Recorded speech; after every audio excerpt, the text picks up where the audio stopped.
What's turned Berlin from a really cool melting pot place for studios into a dead zone? Like Money. there's no money. It's just money. They come. Berlin is the thing. 20 years ago, 23 years ago, when around the year 2000, 2001, many agency came with so-called satellite offices to Berlin, because in the history when Berlin was separated, we didn't had big companies here, because the big companies said, if fucking the East are coming and the Russians are coming, we are dead. So there was no headquarters, no bigger companies, and that's still a big problem, because agencies are more, for example, Hamburg, Düsseldorf, Munich, and now we do have here, but it's always just like still brothers or sister companies, Right. And that's one of those problems. But anyways, right now we have a lot of, because they are open up a lot of agencies again, small offices. Couple of companies are dying and closing right now.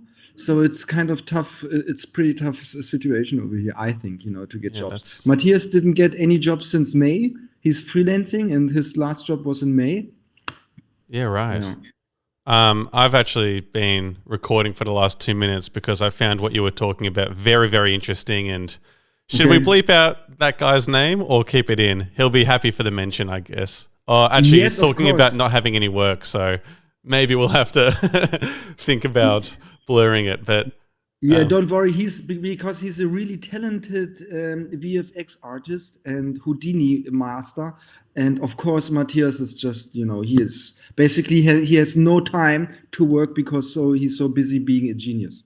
Shout out Matthias, the GOAT. Welcome back to the podcast. We have a very interesting episode scheduled today.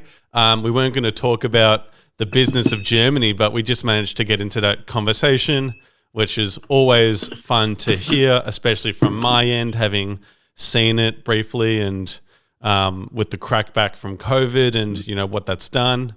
But today we're going to talk about something a bit different, something a bit more serious as well. But firstly, Jan, I just got to ask, did you watch the video I sent you? Okay, great. Yes, of course. We're right on a away. good start. So today's topic is on, yep. Yeah, sorry to interrupt, but does it make sense that you play this here and the viewers can see it? Yes, I'm going to overlay it in a moment. I've actually done a bit more research about how this came up and, because there's a big internet discussion about authenticity and free use and whatnot. So I'll put it over the top when it's relevant. But we're talking about a trailer in a film, and the film is by Disney. It's coming out later this year, and it's called The Creator, and it stars John David Washington, and it's this new sci-fi thing, which I don't know about this part, but I'm guessing it's trying to start a new universe or something like that. A trailer came out for it recently that featured an explosion VFX shot that was leveling a city of some type, and it was really quick and simple. And a Reddit user named BrokeBoyAdvanced found that in this shot, which we'll play it now, they actually used reference from the real tragedy that was the Beirut explosion. And here's an ironic component to this. It is August 4th today. The explosion happened 3 years ago today. Oh, really? Crazy. Yep. And I remember it like it was yesterday. Yeah, me too. It got a lot of mainstream attention, this VFX shot in the trailer from Corridor Digital when they covered it in their VFX Artist React series, and they had their talking points to say about it. And now from that, SBS, which is a big Australian publicizer, have covered it, The Wrap, all sorts of other outlets have made comments on it, various people from Lebanese groups have discussed this and how in poor taste it is. No one knows where the VFX shot came from because ILM, Mars, Supreme Studio, Outpost VFX, Frontier VFX, they've all worked, and that's just to name a few, of the studios that have worked on this film in post and VFX, so we don't know who to blame. And Disney has not made a comment on the appearance of this shot in the trailer. And I'm not too sure about if the director or producers, but I'm assuming people are keeping a tight lip. And yeah, so that's basically leading to our discussion of ethics in media and that type of stuff. But Jan, watching that video, which included that shot, how did you feel? We'll start off with the simple questions. How does that? Yeah, I came back because of Beirut. The first thing struck in my mind that when was it, and that I saw the explosion from a different angle, quite good. Then later on, but it was kind of right. This was Beirut, and wow, fuck, the explosion. yeah. This was my first thought. 218 people died in the explosion. Yeah, of course. I didn't, for example, the number, I don't know. If you could have asked me, if you did ask me, I didn't know how many people died. I'm not assuming that you would, and I'm not assuming the common person would, but it's an interesting discussion point, mainly because, mainly about reference imagery and, whether that's suitable. And they've managed to use... I don't know anything about the plot of this film, I'll be honest, but they've managed to use a real-life explosion in an urban area with all these buildings and stuff, and you can see where some of the buildings in the original image are and where the CGI ones are replacing, and it's, it makes me feel uncomfortable. Okay. And mainly because, But first, let's show the film. I would have talk about something. Maybe not everybody has seen it, and everybody's like, "What the hell," and then they can make up their own opinion about it while watching and while we talking. Yeah, we'll repeat it again now as we're talking, but I would have shown it over my explanation as we're going on. But we'll show it again now, just so you really get a good chance to see it. And the key things that made people identify that this shot used a footage from the Beirut explosion was the rays of light in the sun seemed to match really perfectly. The heights of the buildings seem to match roughly accurately. And there's one moment that the Corridor Digital people picked up where there's the top of one building in the distance that doesn't actually have any coverage over it, just a little bit of comp work to make it match the color grading in the film. And for me and a lot of people online, they've felt a little bit uncomfortable about this, and it feels like it's in poor taste. And I feel like we could convey the idea of some type of disaster affecting an urban area without having to use a real-life disaster. Okay. Yeah. Okay. Do you agree? Do you disagree? I disagree. Okay. I completely disagree. It's then we have how can I say this? Apocalypse Now is a film completely fiction, but the Vietnam War was not fiction, and this whole fiction is telling a story within the real war. And many people, much more people died than 18 in this war.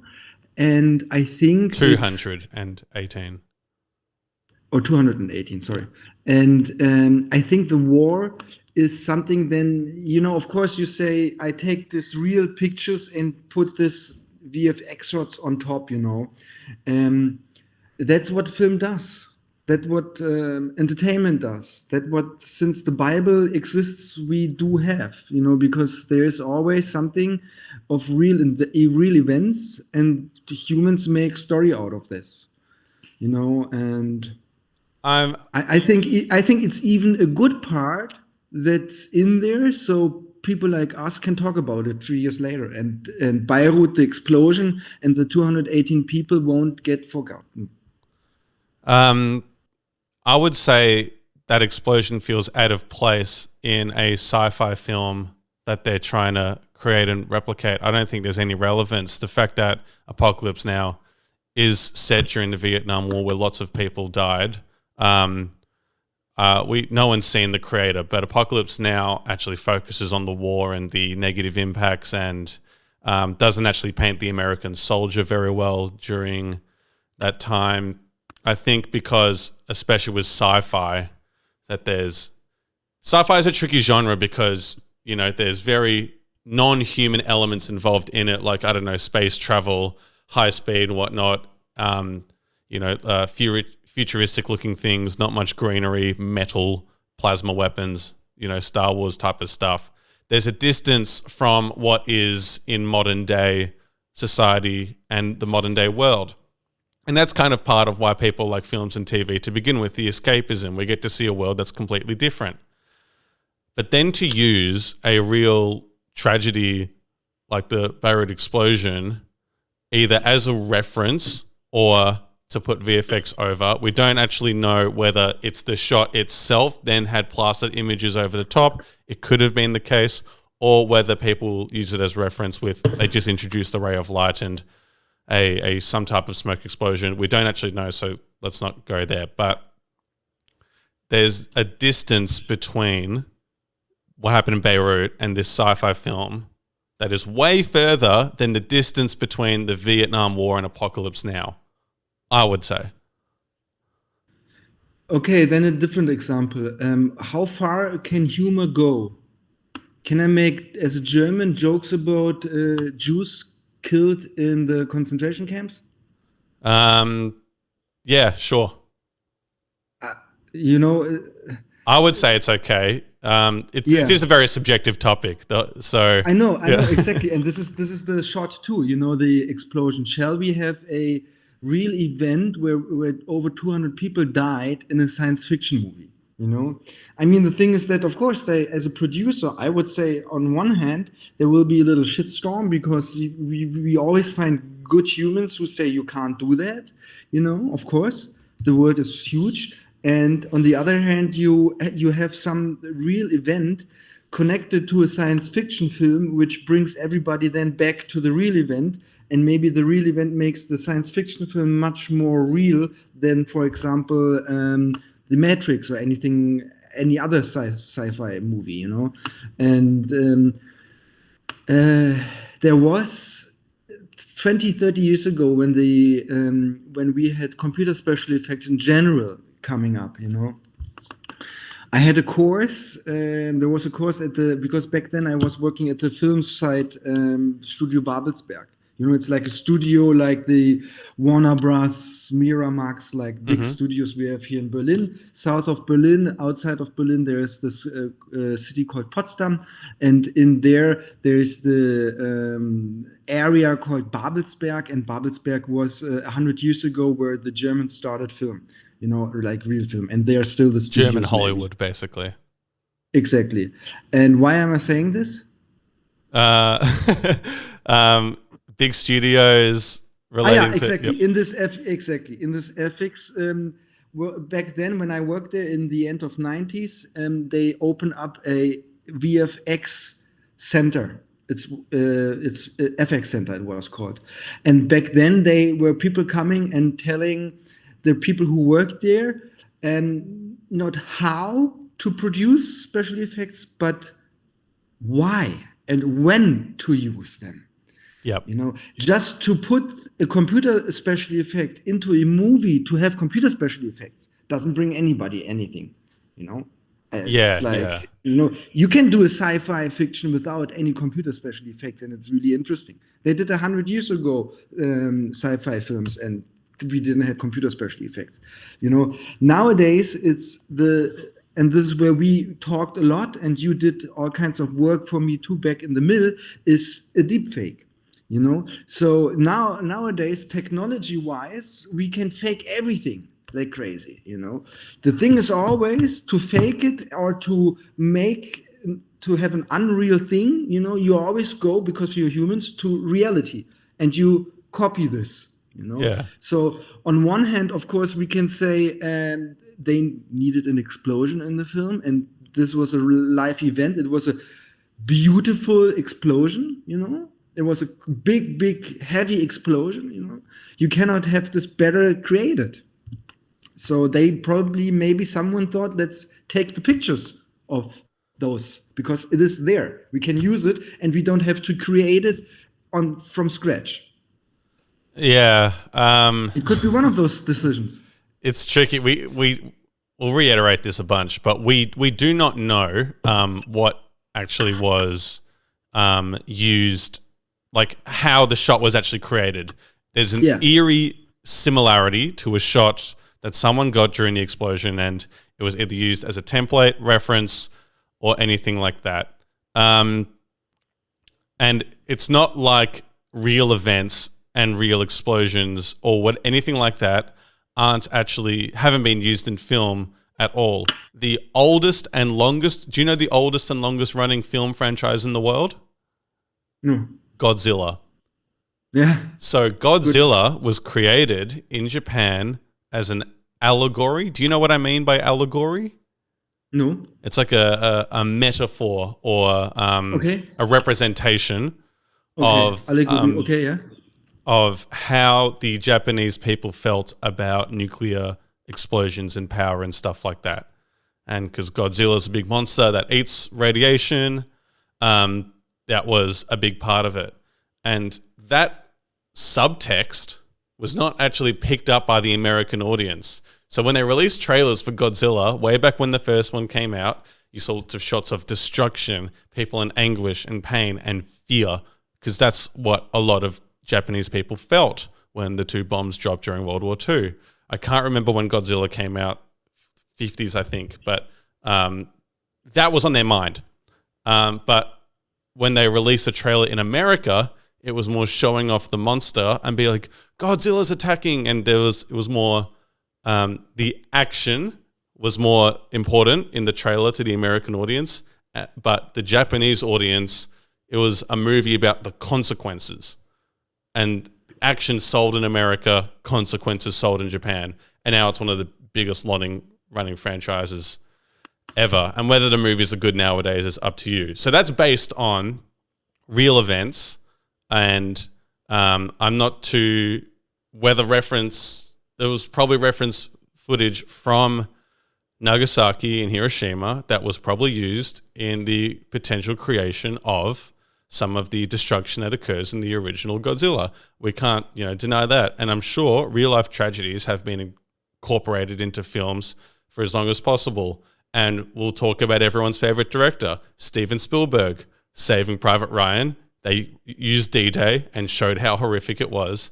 And then Schindler's List, still in black and white. They filmed it in many parts in Poland near Auschwitz and Birkenau. So when there's real life tragedies and all that sort of stuff that goes on, we can remember it through film, and we can show it like that, and we can put new meaning and a new understanding towards it.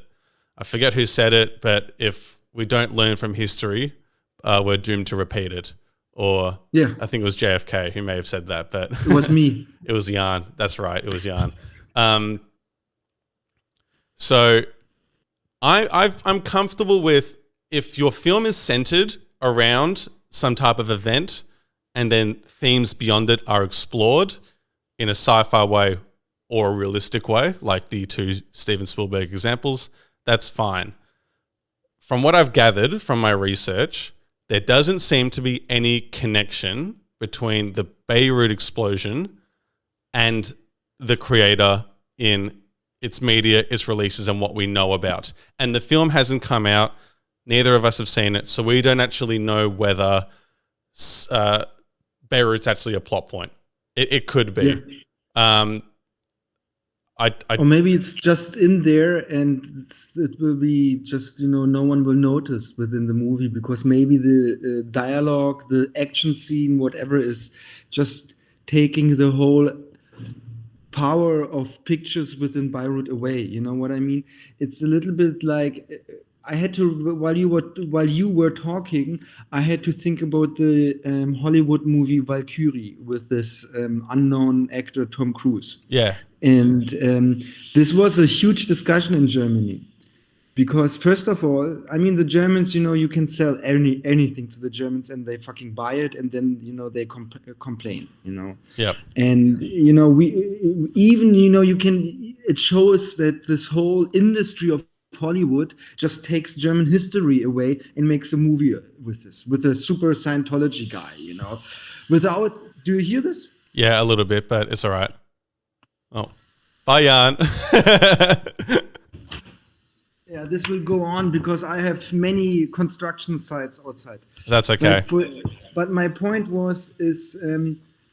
I wanted to make is that they were shooting in real locations in Berlin at the Wendler Square, and I haven't been there as a German.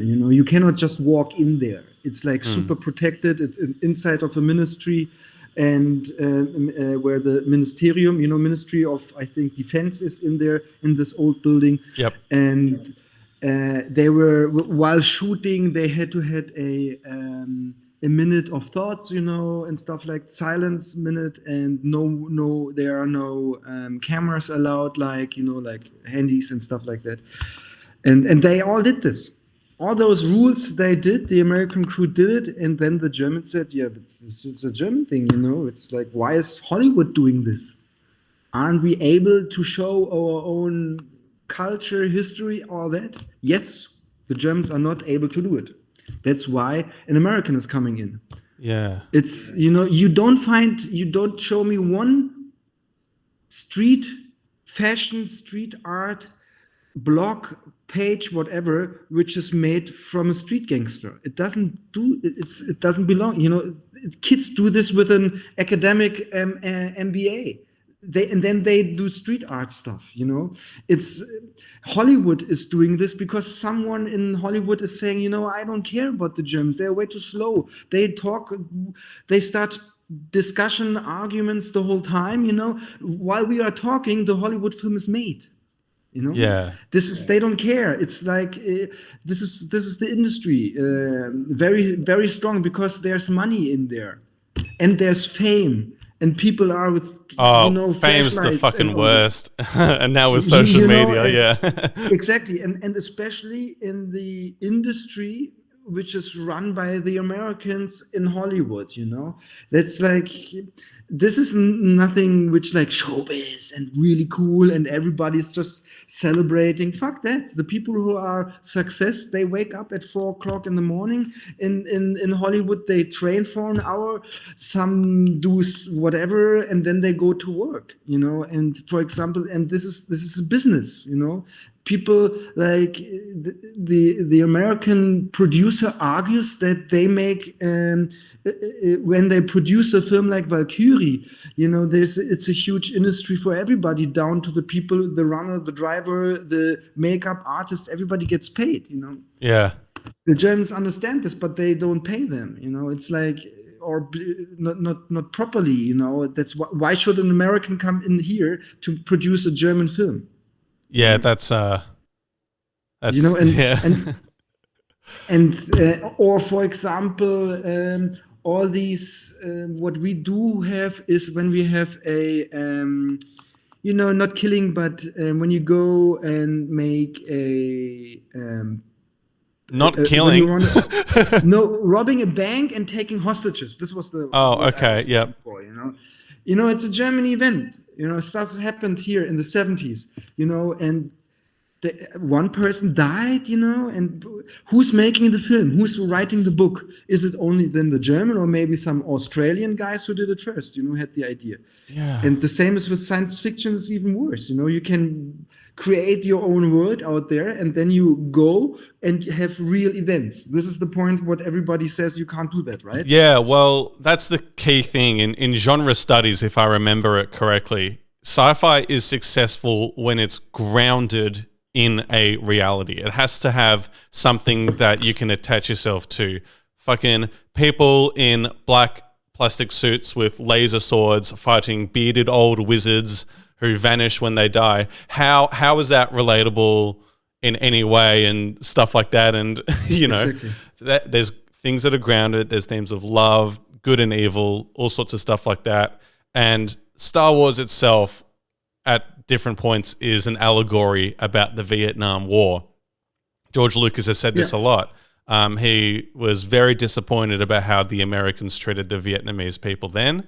And so I don't know too much about this thesis and this study, but they say that the rebels are very much based on Vietnamese people, and the what are they called? There's the Emperor and the Republic, yeah. The Republic are based on how do we not know that the Star Wars fans are going to be so annoyed? Yeah, we will not get any fans anymore here. Let's stop talking about Star Wars. Yeah. Star Wars, exactly.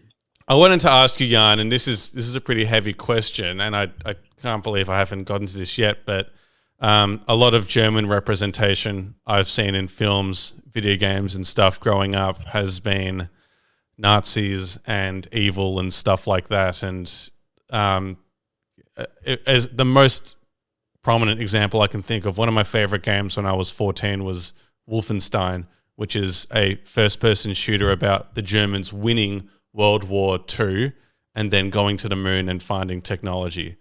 And there's lots of shit that happens. It's crazy, and you play a Jewish guy who you kill a bunch of Nazis, and so the whole thing I'm trying to get to the point is it was common to see German figures as villains, and I saw Indiana Jones recently. Nazis appear twice, like so.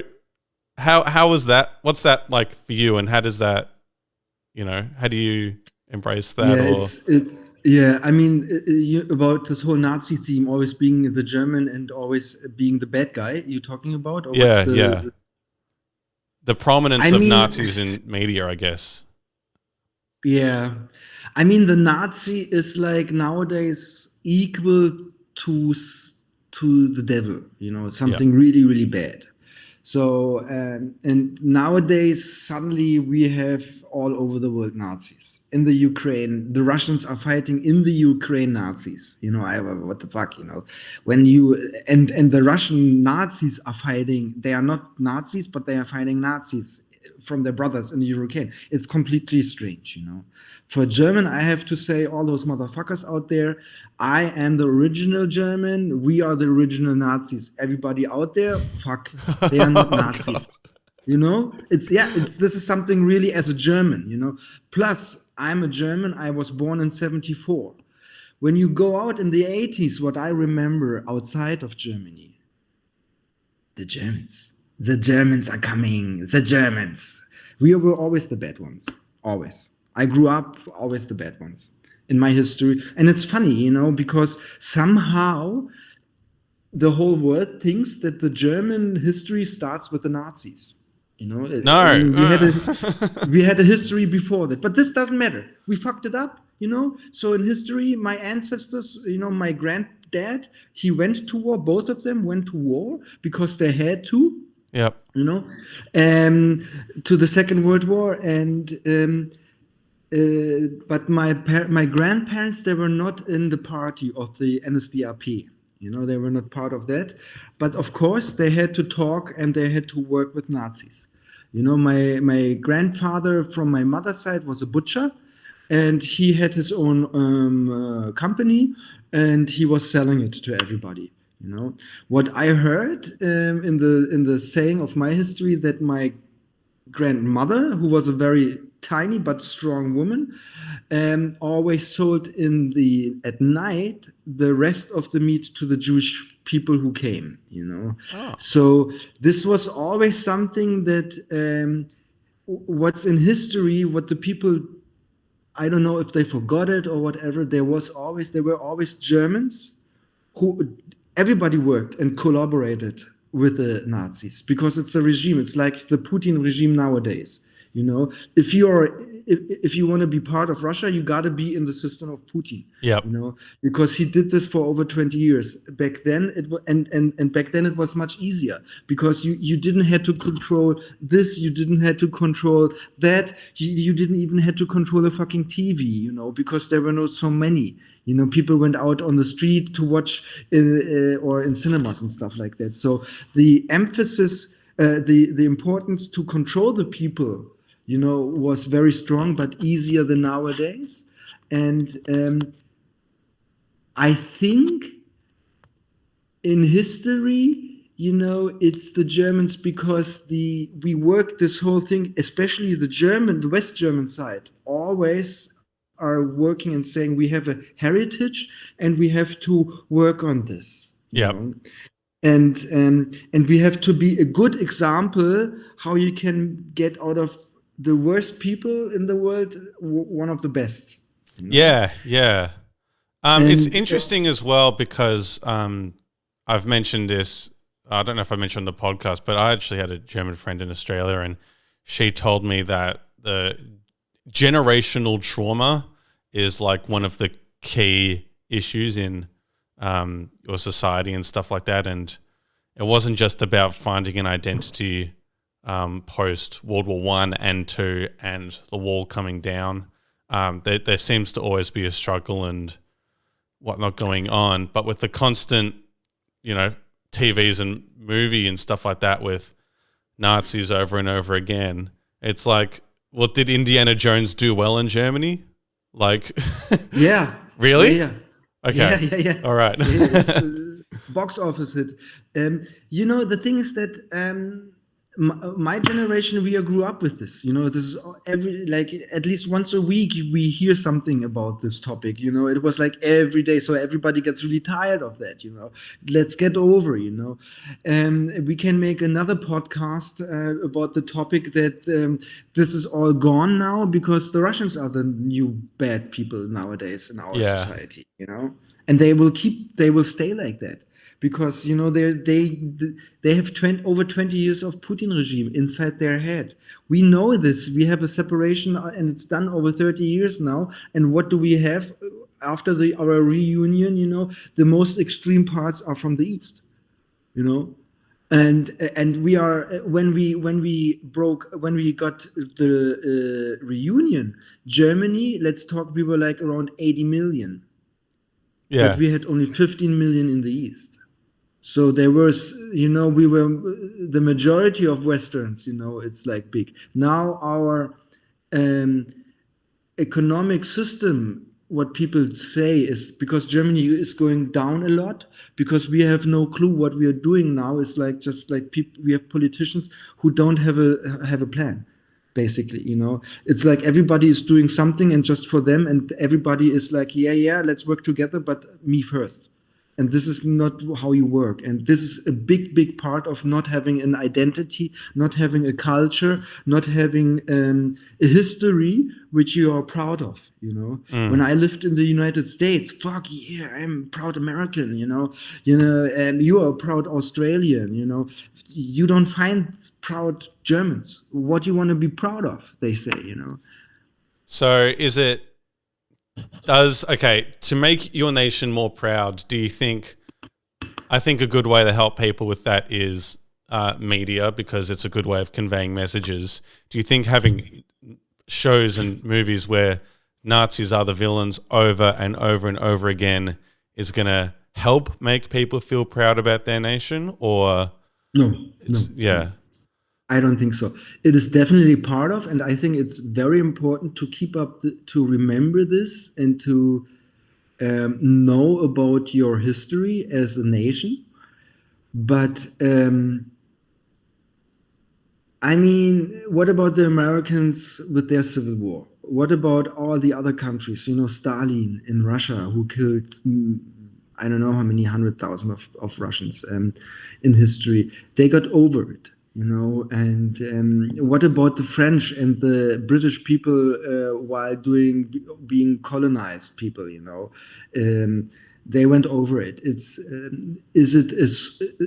All these historian facts are much longer than the Nazi thing, and the Nazi thing was the worst thing in our last or early history. It's not so long ago. I think, let's also remember one thing. People like making money as well in media. And when the Vlad Putin biopic comes out, there will be lines around the block to see it. People are going to go crazy for it. And it's probably also going to glamorize parts of his life. So like, Yes, yeah, absolutely. I mean, we have a much urgent topic. I think inside this story or theme is, for example, what I've heard is the senator of Florida, DeSantis, is changing history books in all schools where slavery is okay. oh, I don't They said, know. I don't know a lot yeah, about this. try to dig in this. This is big. It's like every week, at least once, is a topic in the news over here in Germany. It's big Goodness. for us. Germans is like really big because then Florida says it's absolutely okay, and now like after 2 weeks, DeSantis is in the Republican Party, and some black dudes or people of color in the Republican Party said, well, maybe this has gone a little bit far. It's craziness. For me, this is Nazi. I Yeah. can say now DeSantis is a complete Nazi. Okay. So, and you know what? They should listen because I am a German. I know about my history, and so you cannot say this as an Australian being Nazis. Even you have Australian Nazis, but is this part of your history? No, it's part of Yeah. my Well, history. the it's not equivalent in any measure, but Australia has had a long process of racism, and we had this thing Yeah, called the Australian Immigration Act that came in 1907 and was discontinued in 1973. And this was nicknamed the White Australia Policy, and it basically meant that they wanted only white people immigrating into Australia. But if you were someone of any diversity, you could be a Chinese person trying to immigrate into Australia, and this was especially pre-World War II. They would give you an English test, but it was written in Italian, and you're Chinese, so you would obviously fail. There's what? heaps of documentation of this. Additionally, there was a thing called the stolen generation, where Aboriginal kids were being taken away from their communities, taken to white schools and taught to be white. And there were even plans with these crazy scientists interested in eugenics wanting to dilute their ethnicity out of their bloodline. And they believed that within 4 generations, the Aboriginal skin would no longer exist. And it took until 2007, in my 7 or 8, it was Kevin Rudd, the Prime Minister, who said, sorry for this. And this was decades after it ended. And there is still continuous mistreatment of Aboriginal people. And there is also a big political conversation in Australia about a thing called The Voice, which is a referendum to our constitution, which would include Aboriginal and Torres Strait Islanders as the original owners of the land and people indigenous to here. And it would introduce an advisory group which could interfere when laws are being generated and being processed, made from Aboriginal people. And it's a big discussion point.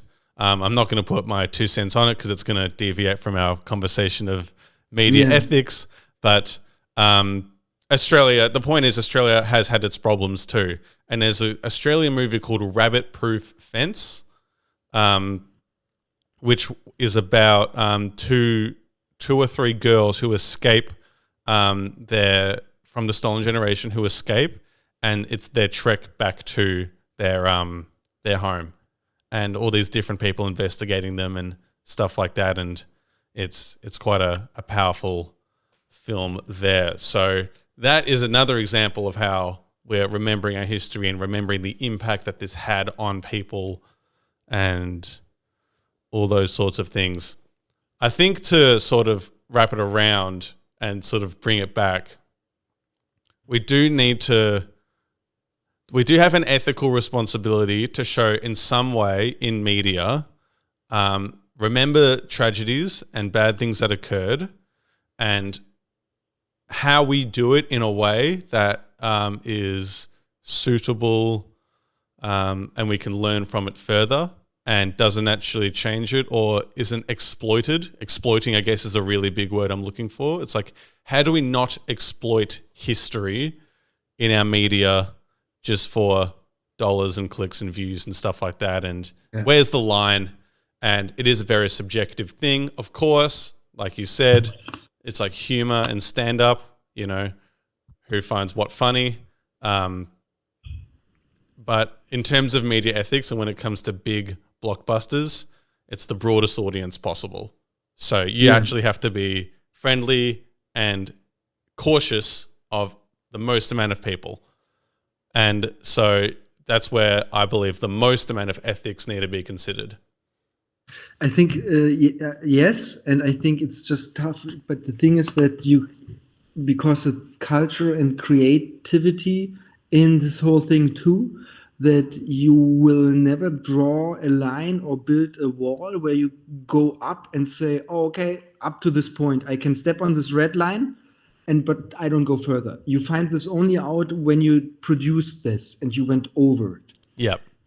Because it's culture, it's creativity, it's something out there where some person says, but I think this is absolutely okay, and for the other person, it's like, well, he went much too far. It's the same. And then I stopped talking about this not being Nazi or being a nationalist.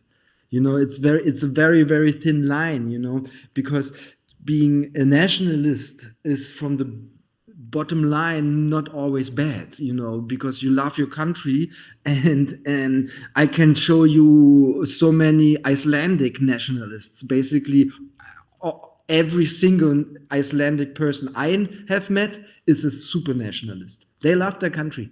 Yeah. But they're really nice people. They don't kill other people for saying, but I don't like Iceland.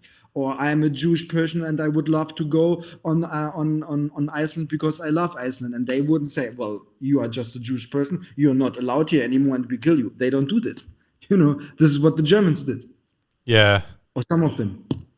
Or for example, would say, and we were leading by an Australian. So, how stupid can you be? But then now I shut up. It's just a very thin line, because it's like you said at the beginning with the Godzilla. Other nations see the same film completely different. Yeah. And that's why it is only possible to throw it out and then to say, oh, maybe I can't do this. Now we have this discussion in Germany where they say, especially in songs and films which are made 10 years ago, we wouldn't do the same film or the song again. Yeah. Because it's changed a lot, Same with Australia. We don't exactly. Tend to repeat. But then isn't this already being a Nazi then, saying we have to vanish this thing? It's like nowadays it's not okay anymore. But 20 years it was okay, so we shouldn't do this anymore. But 20 years it was part of this. Are you sort of talking about a lot of PC culture and? Yes, it's like canceling culture. This thing, and who's doing this? Most people, and don't be offended now, are more from your age. The younger people who come up, who are learned, and now who are adults, being mid-end 20s, but saying this is my way now, and I'm doing this. For example, the climate. People who glue themselves on the streets, It started off with younger ones. Older people are getting this, but it's really bizarre. You cannot say that you cannot say this nowadays because it's not okay anymore. But as a mid-20, but for a person who is 50, it was okay. And why is it not okay anymore? Yeah, it's. It's interesting as well because I think, like, for example, with PC culture, and some people tried to cancel Seinfeld because they found it offensive. And it's a lot of people my age saying this. And my parents have told me over and over again, when Seinfeld was on, it was the best thing ever. And I've watched lots of Seinfeld. It's fucking awesome. It's a show about nothing. Like, why are you thinking so hard about it? It's a product of its time. There's lots of references. There's a whole episode or a subplot where it's like, we said over the phone, meet at this spot at this time. Let's hope they actually turn out. That's not a problem in today's society. You can message anyone at any time and be like, hey, are we still meeting at 2 at the coffee shop or whatever it is? There's so much stuff that's irrelevant in old. The fact that there's a lot of picking and choosing. They're going to say this thing's not cool and that thing's not cool. But they won't, therefore they'll say the whole thing's not cool. It's or not acceptable is a better word. There's when it comes to, I guess, what is responsible, I think when you pick and choose, you're always going to find bad examples, and your point's always going to be proven. You'll be able to validate anything in the Bible. You can validate slavery. You can validate homophobia. You can validate all sorts of stuff in the Bible, and you can validate your opinion by watching 3 episodes out of a 9-season run in Seinfeld and saying this is anti-PC, this is not cool, this is bad, and stuff like that. There needs to be a sort of focused effort from people my age where you see the broader picture and you don't read a fucking headline and then you come up with your opinion there. God, I've just kind of went on a tangent and lost myself a bit. I didn't want to interrupt you, but it's that's the point, It's I mean, just if you have a song where a woman gets and the whole people, I mean, the artist is performing it and the people are singing it, even women, Do you know the song Polly by Nirvana? No, and I know Nirvana, of course, but I don't know the song right now. Polly is a song about a woman being, and it is from the perspective of the artist. Yeah, you see, and everybody is screaming and singing the song and all that. I think there's. Can you hear me? I can hear you. Yeah. You slowed down a little bit, but you're still there. I'm gonna have to remember what timestamp we're at. All right, so I can block those words. You can't say those words on YouTube anymore. But yeah, it's the R word. Rated?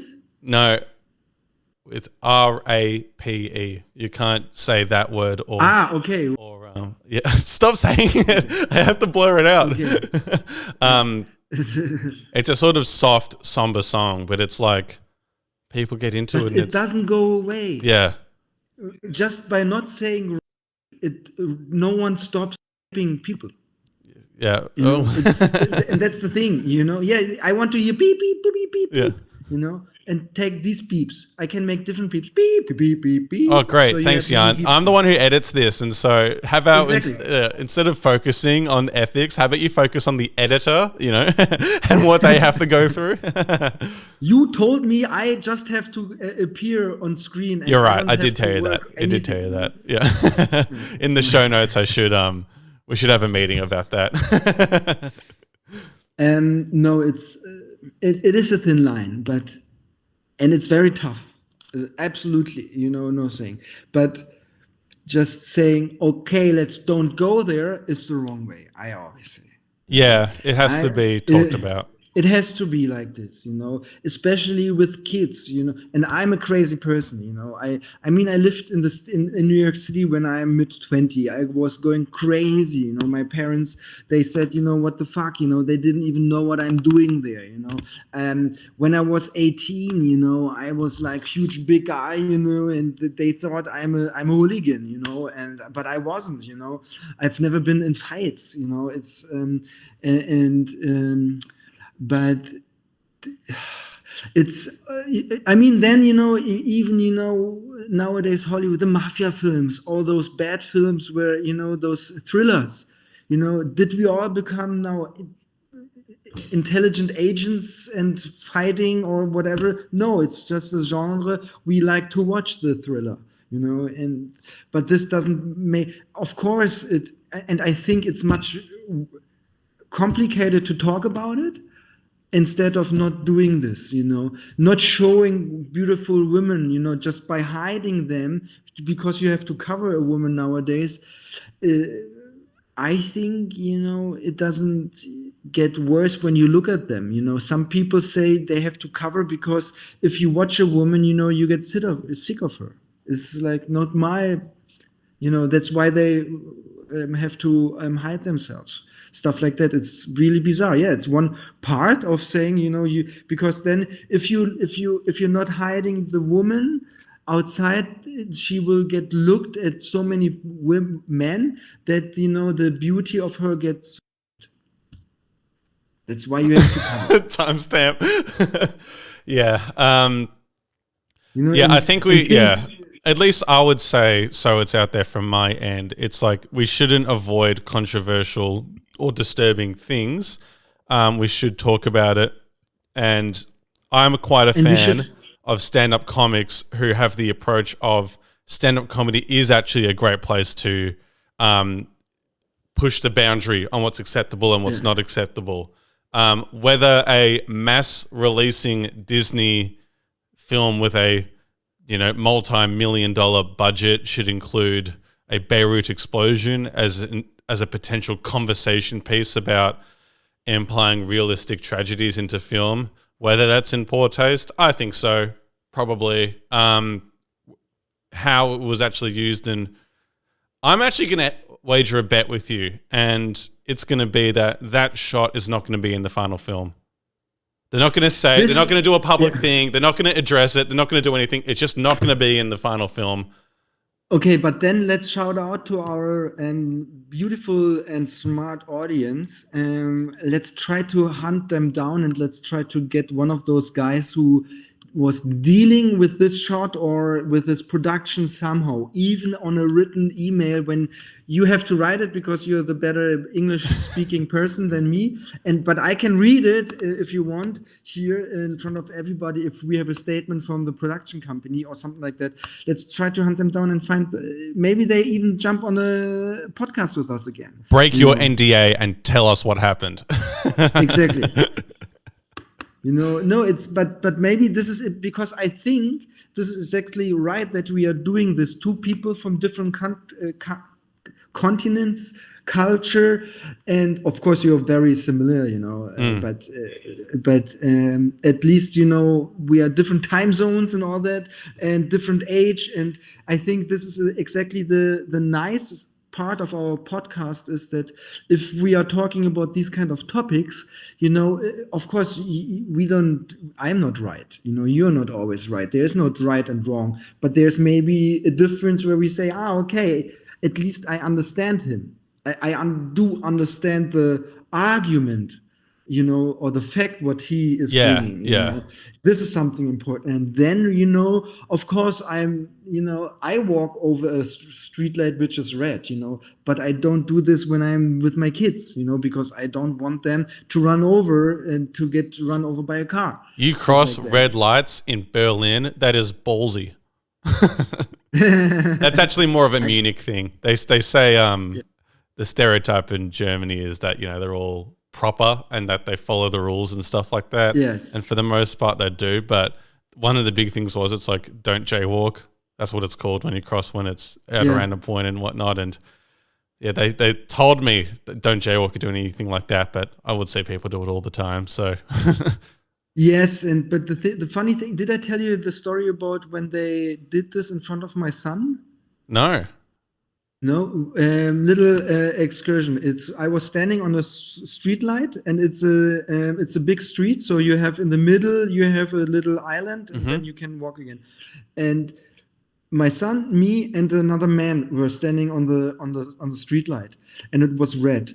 And suddenly some guy came just walking behind us, and he crossed the street. And the guy next to me was yelling in a very strong German cussing way. Okay. Why? Basically, it was like, you fucking stupid idiot. Don't you see that there's a small kid waiting here and you crossing the fucking streetlight on red? You are no hero. Yeah. He was shouting at that. What happened is I was like, nice. My son was like, what the hell is he talking? And the guy who was jailbreaking, no, how's it called? Jaywalking. Jaywalking was like turning around. While he was turning around, he took his earpods off. What are you talking about? Put it back in and it's like, this is the Berlin way. It's the most Berlin thing I've ever heard. But, you can walk, but some people are just yelling at you then. This could happen, yeah. Yeah. Tricky. Watch your ethics, guys. Yeah. I don't know what to say. We got really heavy on And this one. push the boundaries. No, sometimes and of course, I think nowadays it's okay when you push the boundaries a little. It's just like be open and see when you did push too far. Be able to say, yes, I did push too far. I'm sorry. Yes, and I would say if you are going to push the boundaries in whatever thing you're doing, try and do it with a little bit of nuance and have like an approach to it that's not just glorification for glorification's sakes. Like the show The Icon, which came out with Lily Rose Depp and The Weeknd. I watched the first episode and I couldn't watch any more. It was just ridiculously extreme for the sake of having crazy, sexy visual imagery, and it's just no substance, no nothing. So, yeah. Yeah. Yeah, exactly. I mean, it's much better to do this. Sometimes you need popcorn entertainment and you just don't want to have a really deep meaning behind everything or like this. You have to do that. But I think it's always to have at least, a twinkle in the eye or some twist or some deeper thoughts. It's always, I think it's much, much better because people get much out of it. It's like watching a still painting, and this still painting is so in detail that every time you watch it, you see something new. Yeah.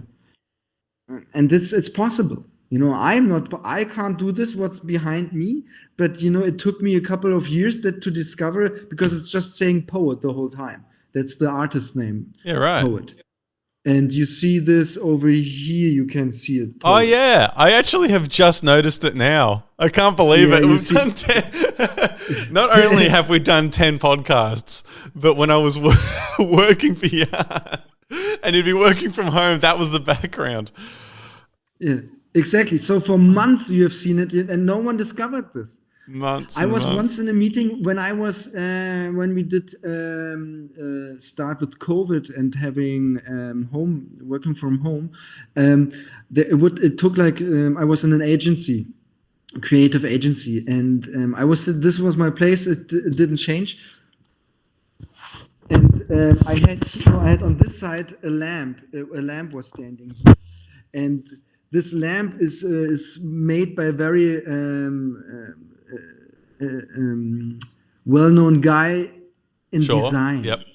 And we had this one discussion. We had a meeting for a film, and it was very long. I don't know why it took so long, for an hour, and we were almost done. And then the guy said, one creative said, yeah, and it's funny that it's because the lamp has a nickname. It's Bratpfanne. It's like when you put on your stove a pan. Yep. It's called a pan. And the guy said, I've never seen this in reality. Do you have this pan? And everybody was like, what is he talking about? And I knew it right away. And I said, funny, the nickname. And then everybody was like, what's going on? And he said, this pan, this lamp is like super well known in Germany, and it's standing right at the Chancellor Building too, and stuff like that, which I didn't know. But anyways, it was like for everybody was like okay, and it's like they didn't see it. You are not the only one. This is well when you say. Yeah, fair enough. There's not much nuance in the mess in my background, just a washing machine. I do need to hang this up. There's a photo of it's 3. Yeah, there's 4 girls and a cow, and you can kind of see the cow now, and it was. I see 4 cows. So below Darth Vader. I'm just kidding. Nah, it was a photo taken by my friend's father, and it has a lot of sentimental value, and so, like, yeah, that's all I've got for that. That would be my most precious thing, in terms of art wise. But I actually have an idea for a painting, and I don't have a job and there's no money coming in, and an easel. NFTs. Do NFT. No, they're dead. NFTs don't make money. Logan Paul had an NFT that he bought for $600,000 and is now worth $12,000.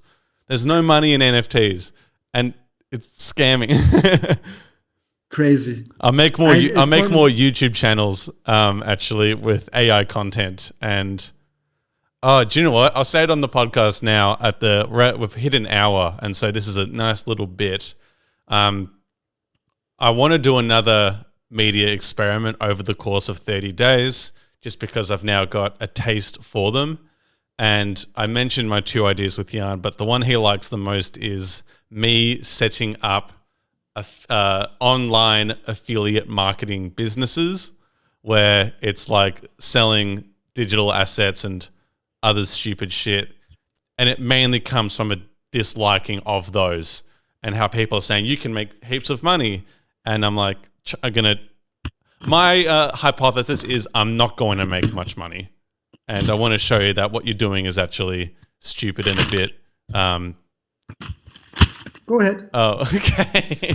What you're doing is a bit stupid and a waste of time in terms of these online affiliate stuff, and there's no money. So stop listening to these business gurus and their financial advice. They're wrong. My mom, she's turning 83 this year, and she has this thing, it's called newspaper. Yeah. And still she's reading this. And over here, there's a huge article. Yep. I saw on the headline that on that side, business partner and ChatGPT with, can I read it? Let's see if I can translate it. I don't know the last 2 words. Gründerwörter. Gründer wurde. Yeah. Zum Gründer. KI als Businesspartner, wie ich mit ChatGPT zum Gründer wurde. That means how I became with ChatGPT a business starter. Oh no. And it's a journalist who said, okay, I do a self-test. I love my job, but somehow, I'm in the position I want to try something else. And he asked ChatGPT. And ChatGPT said, yeah, let's do this. And one of the businesses ChatGPT suggested was affiliate marketing. Yep. For him. Because he put all his knowledge, what he did, his experience, blah, blah, blah. And ChatGPT came up with a couple of things. I don't remember, and it's not important what he did. The funny thing is that my mom told me, Jan, maybe this is something for you. Ask this ChatGPT what you can do now, and you will find a business. You should contact the guy that they're talking about and try and get them on the podcast. Maybe we have to do a German episode, but... Oh, the journalist, he will speak German, English for sure. Okay. Let me see his name. Maybe I can... Christian Wermke. These people speak German, English. They probably speak German too. At least he can write German. No, it's things will come up. So I was thinking about that. Your experience experiment.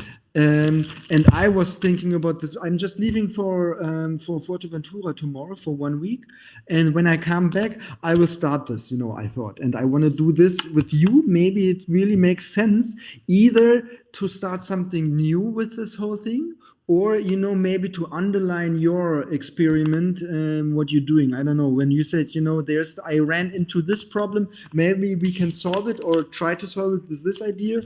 I don't know.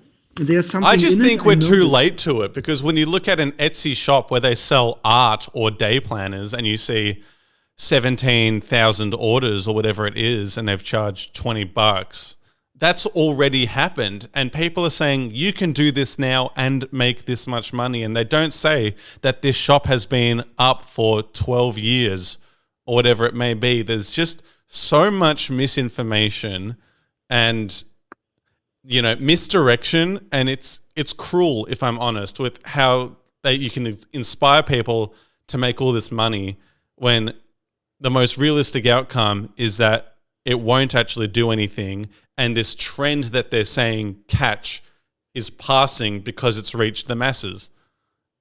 Yes, and that's that's a good point to do this. Yeah. It's absolutely, there is no, why are they opening Döner stores in Berlin? like every week. Yeah. It's like we have so many. Don't open this, but it's still a business for them, because some do. Some are very smart of those donor sellers, because they just open up the business. They have at the beginning success, and then they sell it Yeah. to other person, and then the second owner has the problem of saying, "Oh, okay, I didn't know that. I thought I bought the only donor place in Berlin, but somehow there are many millions of them, thousands." So you know what I mean? It's like, if we are starting this, and like you said, this affiliate marketing, person A, B, and three people are telling me, do this, do that, do this, and then you become rich. Let's do this. Yeah. And if we are failing, perfect. Yep. Even better. Awesome. People will come. And I bet, and then I stopped talking. And I bet if we do this the way they say, and we have success. If we are doing the way they say it and we don't have success, people will come and tell us you did it wrong. Yep. And then we can say, what did we do wrong? And then, out of this will come. I'm absolutely sure. Yeah, totally. Regarding my current experiment, though, I'll give a quick update on that. I've got 9 days left, so it's all wrapping up. It'll be done on the 13th of August, and I think in the next week I'll then make a big video talking about how it went and the outcome and stuff like that. But I've loved it. It's been amazing. At the networking thing I went to recently, I brought it up to people, fascinated. And once I share the results and the name of the channel, people are like, "What's the name of the channel?" And I'm like, "I'm really sorry. I'm not going to tell you, because I'm letting YouTube's algorithm grow it and be organic that way." And people understand. How was the networking event? Did you ask questions, or? I did. I managed to get a question. I asked about, it was a lot of design agencies, so I was a little bit off to the side in terms of my field and stuff like that. But I asked them, I'm like, have you guys incorporated AI into your practices? And some said, yes, I love it. And some have said, no, because we're a little bit cautious about plagiarism and stuff like that.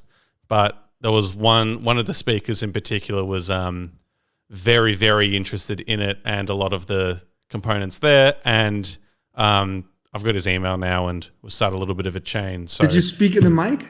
No, but I stood up and spoke. It was a small venue, so you didn't really need a microphone. Yeah. So how did it feel? Felt good. Did you change color? Did you feel was it hot in your color, or did you sweat like crazy while talking? And did you feel something weird, or? I've never been too embarrassed or scared to do presentations and speak up. I do end up, a little bit sweaty, especially if I have to talk for 5 minutes on something. It's like quite a lot. And I'm not sure if you remember this, but like on my second week, I had to give a presentation to you that went for 30 minutes and I lost my voice. So I can, talk like you wouldn't believe. But I don't know, in that setting where I asked a question second, I had my hand up for first, but they got someone close to the front first. But that's just how it is. But that's how it is. Yeah. But it was good. And yeah, got some information from people, and we'll see how that goes. Because it's then, just because when you said, I kind of felt a little bit uncomfortable talking, because the thing is, if you're talking in a big venue, it's dark, you have a microphone, you hear your sound, you hear your voice suddenly all over the speakers and stuff. So you get nervous, you start, suddenly you speak like that, like that, you sweat like crazy and stuff, but it's part of the game. Yeah, there was someone there, I think. This is an experience thing that was interesting. There was someone who asked the people, can I use design work I did at your agencies in my portfolio? And if you've worked in the industry in any capacity, the answer generally is no, but you'll need to get permission from the company, or because, especially with our case, very strict NDAs, that 6-page one that I had to file for you.